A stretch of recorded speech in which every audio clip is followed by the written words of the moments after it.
ਬਿਸਮਿਲ੍ਲਾ Rahman Rahim ਹਮਾਇਓ server. ਅੱਜ ਅਸੀਂ ਖੜੇ ਹਾਂ ਚੱਕ ਬੋਦਲੇ ਪੀਰ ਰੋਡ ਤੇ ਇੱਥੇ ਮਾਰ ਇਮਾਮ ਬਖਸ਼ ਸਾਹਿਬ ਹੈਗੇ ਨੇ, ਜਿਨ੍ਹਾਂ ਦਾ ਖੇਤ ਹੈਗਾ ਪੂਰਾ ਕੋਈ 10-15 ਕਿੱਲੇ ਦਾ ਖੇਤ ਹੈ ਆਲੂ ਦਾ।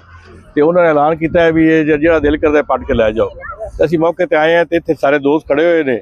ਤੇ ਕਿਉਂ ਜੀ ਇੱਥੇ ਕੀ ਹੁੰਦਾ ਪਿਆ ਹੈ ਵੀ ਆਲੂ ਸਾਰੇ ਪੜਦੇ ਪਏ ਨੇ? ਇੱਥੇ ਲੋਕ ਸਾਰੇ ਆਏ ਨੇ ਸਵੇਰ ਤੋਂ ਰਕਸ਼ੇ ਬਰੀਜ ਤੇ ਗਏ ਨੇ। ਉਹਨਾਂ ਨੇ ਐਲਾਨ ਕੀਤਾ ਵੀ ਇਤਨੀ ਆਲੂ ਦੀ ਕਾਸ਼ ਕੀਤੀ ਜਿਤਨਾ ਇਹਦੇ ਤੇ ਖਰਚਾ ਕੀਤਾ ਗਿਆ ਉਹ ਸਾਨੂੰ ਖਰਚਾ ਇਸ ਦਾ ਨਹੀਂ ਆਮਦਨ ਨਹੀਂ ਆ ਰਹੀ। ਇਸ ਵਜ੍ਹਾ ਤੋਂ ਉਹਨੇ ਚੈੱਕ ਕੀਤਾ ਪਹਿਲੇ ਮਸ਼ੀਨ ਲਾ ਕੇ ਵੀ ਉਹਦੇ ਵਿੱਚ ਕੋਈ ਇਨ ਆਊਟ ਨਹੀਂ ਹੋ ਰਹੀ। ਉਹ ਆ ਕੇ ਤੇ ਫਿਰ ਉਹਨਾਂ ਨੇ ਐਲਾਨ ਕੀਤਾ ਵੀ ਇਹ ਲੈ ਜਾਓ ਲੋਕ।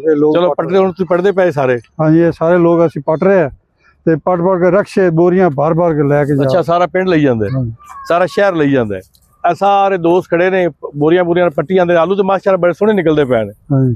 ਇਹਨਾਂ ਤੇ ਤੁਸੀਂ ਕੀ ਕਰੋਗੇ? ਚਿਪਸ ਬਣਾ ਸੋ ਕੀ ਕਰੋਗੇ? ਕਿਉਂ ਬਈ ਇਹ ਕੋਈ ਮਹੀਨਾ 2 ਮਹੀਨੇ ਚੱਲ ਜਾਣਗੇ?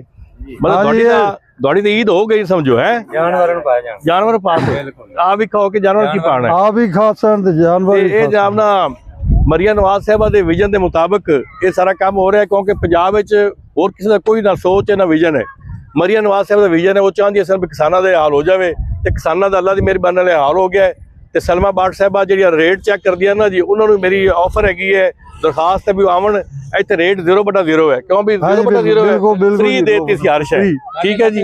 ਇਹ ਸਾਰੇ ਇਸ ਤਰ੍ਹਾਂ ਰੁਲ ਗਏ ਔਰ ਉਹਨਾਂ ਦਾ ਬੁਰਾ ਹਾਲ ਹੋ ਗਿਆ ਜੀ। ਲੋਕ ਦੇਖੀ ਫੁੱਟੀ ਜਾ ਰਹੇ, ਉਹਨਾਂ ਦੇ ਖਰਚੇ ਪੂਰੇ नहीं हो रहे जी। बिल्कुल परेशान है, बेरोजगारी फैल गई है सारी। बेरोजगारी फैल गई है। लोग देखो जिमींदार की फसल का नुकसान हो गया, इंतहाई ज्यादा हो गई।